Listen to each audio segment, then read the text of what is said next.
Let's cross now to Beirut and speak to our correspondent, Leila Molana-Allen. Leila, how are people in Lebanon reacting to President Macron's visit? Well, it's been a little bit different from his last visit, which of course was just a couple of days after the explosion 4 weeks ago. And when he came then, he walked the streets, the destroyed streets of East Beirut. People flocked. They were thronging around him, hugging him, shaking his hand, desperate to speak to him, and really seemed to feel that a supporter had come, somebody who might be able to save them, saying to me afterwards, he gave us more leadership in 15 minutes than our president or our prime minister, who still hadn't come to see the people and didn't even after that have done for us at all. But this time round, it's a bit difficult for him because he's been pushing so hard for this new government, as he sees it, since Hassan Diab's government resigned a couple of weeks ago. And of course, Mustafa Adib was nominated as the new prime minister yesterday, to much celebration from the parliament itself and from the politicians here who say they've achieved something together. And he's come in and announced that he wants that cabinet formed quickly. But for people on the street who've been saying they find this government to be illegitimate, that's not what they want at all. So when he came last night, he went to the house of legendary Lebanese singer Fayrouz, and already people protesting there, not necessarily against him, but for him, a show to show him what they want, saying no cabinet that includes these murderers, because they see this parliament as responsible for the explosion, because we know many of them knew that the ammonium nitrate was at the port and it was dangerous, saying revolution. And all day today, we've seen that as well in various stops, small protests gathering, and now in the last hour, there have been protesters gathering in Martyr Square as well. A few hundred, they've been called to gather this evening and protest against the formation of this new government that's now being planned by Mustafa Adib. Not a huge protest, but certainly large enough to show that for a lot of people, at least, what Emmanuel Macron is pushing for this time may not be what he seemed to have promised people last time when he said that he would not work with any government they didn't see as legitimate. Now, on his plane, on the way here to Beirut, he quoted the Italian Marxist writer Antonio Gramsci, Emmanuel Macron. He said, the new is struggling to emerge through while the old is persevering.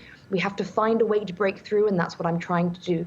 The problem for many people there is that the new that he's trying to pursue, this new formation of a government, isn't very new at all, and many people think it will simply be cut from the same old cloth and unable to make changes in the country. Leila, close relations between France and Lebanon go back a long way, and Macron, it seems, is keen for France to maintain a special role. He is indeed, and of course today is the anniversary, the 100th anniversary of the establishment of Lebanon as a country. Of course, for the first 24 years it was under a French mandate, so the history there goes back a very long time. But it's been particularly in the last sort of 25, 30 years, since the end of the Civil War. During the Civil War, many international players.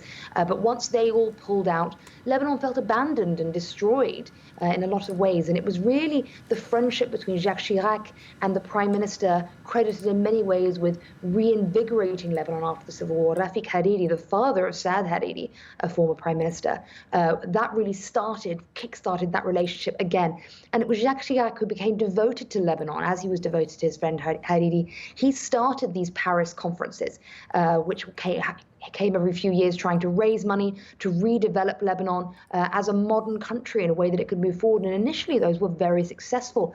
Now, the most recent of those conferences was in 2018. And the problem there, we saw $11 billion raised through international countries and organizations by the French hosting that conference. But it was contingent on these reforms that international leaders have wanted for so long.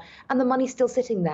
The successive Lebanese governments since then haven't been able to access it because they refuse or are simply unable to impose these reforms to change the economic situation here. Now, Emmanuel Macron obviously hosted a quick relief fundraising conference a week after the initial blast, where he tried to raise as much as possible for relief efforts on the ground, and he raised over $300 million there. He's now saying he'll have another one next month, continuing that role. This, of course, looking forward to the issues that Lebanon's going to face, longer-term rebuilding and starting to stabilize its economy. But again, he is going to run into the same two issues here. Firstly, whether the government is willing to impose the kind of reforms that international leaders and organizations want to see, to be willing to give this kind of money. And secondly, whether the people on the ground will trust this government to work alongside them to rebuild the country rather than taking the money for themselves, which so many protesters and survivors of this blast suspect they will do.